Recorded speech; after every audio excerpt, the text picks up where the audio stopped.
3분 정도의 발언 시간을 얻도록 하려고 하는데 허용해 주실 거죠? 네, 동영상 틀어주십시오. 뉴스룸의 앵커 브리핑을 시작하겠습니다. 많이들 아시겠지만 언론은 언론학자들 사이에서 흔히 개에 비유되곤 합니다. 최순실 사태가 세상에 알려지기 훨씬 전 태블릿 PC 보도는 물론이고 우병우 전 민정수석에 대한 의혹이 나오기도 훨씬 전, 즉 작년 4월 27일 앵커 브리핑은 언론의 역할에 대한 내용을 진행했습니다. 그중에 가장 많이 등장하는 것은 워치독과 랩독입니다.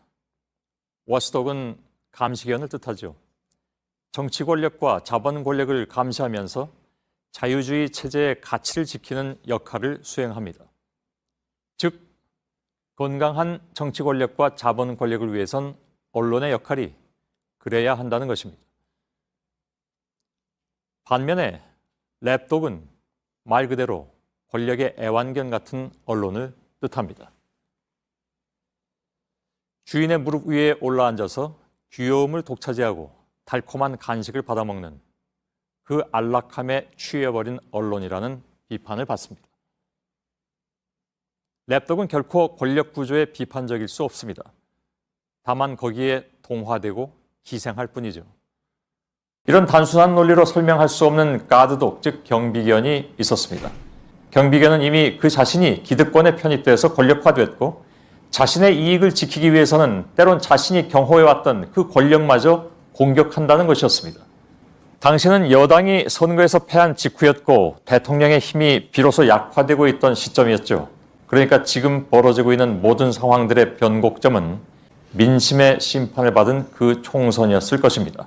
다시 생각해봐도 민심은 참으로 무서운 것이죠.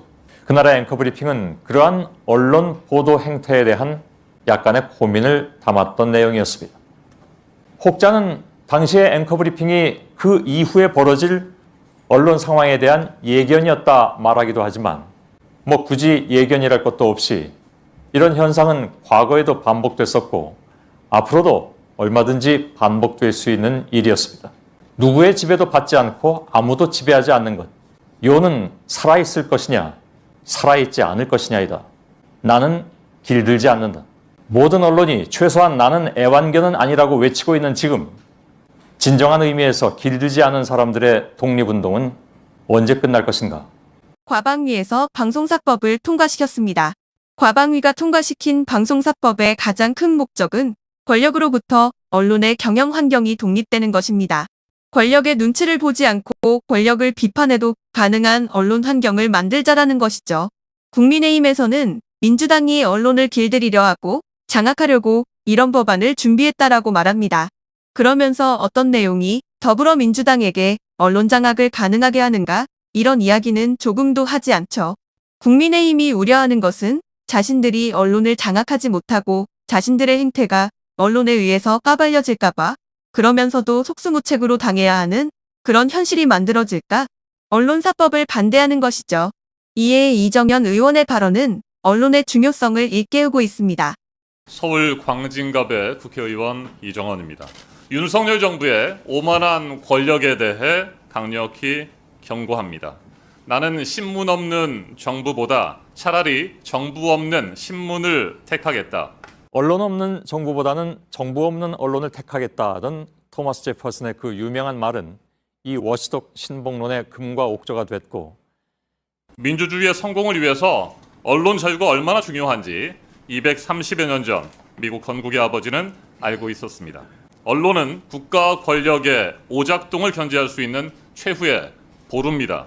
그러나 현재 대한민국엔 정부도 언론 자유도 없습니다.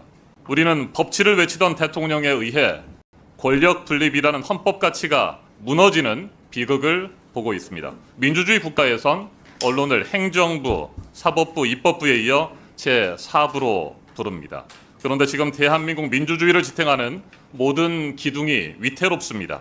윤석열 정부는 언론을 장악하고 통제하고 있습니다. 그리고 그 책임을 묻겠다는 국회를 무시하고 있습니다. 국민 여러분, 그리고 언론인 여러분, 오늘 텅 비어있는 저 자리들을 기억하고 기록해 두시기 바랍니다. 우리는 이 현장을 대한민국 민주주의가 뒷걸음치고 있다는 또 하나의 증거로 남겨야만 합니다. 윤석열 정부의 언론 장악, 국정조사를 추진하겠습니다. 퇴보하는 민주주의를 방관하면 그 청구서는 반드시 국민에게 돌아갑니다. 이것만큼은 기필코 막아야 합니다. 언론 장악, 국정조사 실시로 윤석열 정부의 언론 장악의 위법성과 무도함을 바로잡아 나갈 것입니다. 7월 임시국회에서 반드시 추진하겠습니다. 권력은 영원하지 않습니다. 국민 위에 군림하려는 권력, 국민을 우습게 하는 권력은 절대 성공할 수 없습니다. 한상혁 방통위원장 해임을 시작으로 류희림 방심위의 비상식적인 심의 남발까지 이 정부는 집권 25개월 동안 일사천리로 언론 장악 프로젝트를 가동하고 있습니다. 국정조사로 낱낱이 밝혀야 합니다. 마지막으로 오늘도 상임위 회의에 참석하지 않고 민의를 대변하는 국회를 존중하지 않는 여당 의원들에 대해 강한 유감을 표합니다. 방송사법 관련한 입법 청문회가 예정되어 있습니다. 자유롭고 책임 있는 언론 개혁으로 나아갈 첫걸음입니다. 방송사법은 정권에 따라 흔들리는 언론 자유를 지키는 법입니다. 보수가 집권하든 진보가 집권하든 권력자가 아니라 국민의 편에 서는 언론 환경을 만들자는 법입니다. 지금부터 잠시만 주목해 주시길 바랍니다. 구독자분들을 위해서 특별히 준비했습니다. 항상 여러분들에게 드리는 말씀이 있습니다. 이슈와 뉴스만 챙겨보셔도 충분히 돈을 벌 수 있다고 말씀을 드렸는데요. 여러분들 여기 보이시는 제 채널의 영상들을 보시면 어떤 생각이 드시나요? 단지 뉴스 영상만 보고 아무 생각이 없으신가요? 그렇다면 아주 잘못된 것이라고 생각합니다. 그 이유가 무엇이냐면 제가 4월 5월에 뭐라고 말씀을 드렸나요? 지금은 반도체에 관심을 가져야 한다. 뉴스만 보고 넘기지 마시고 투자 쪽으로 생각을 봐야 한다고 말씀드렸습니다. 이런 썸네일들을 영상을 통해서 많이 보셨을 텐데요. 이런 반도체 이슈가 되었을 때 부자들은 어떻게 생각할까요?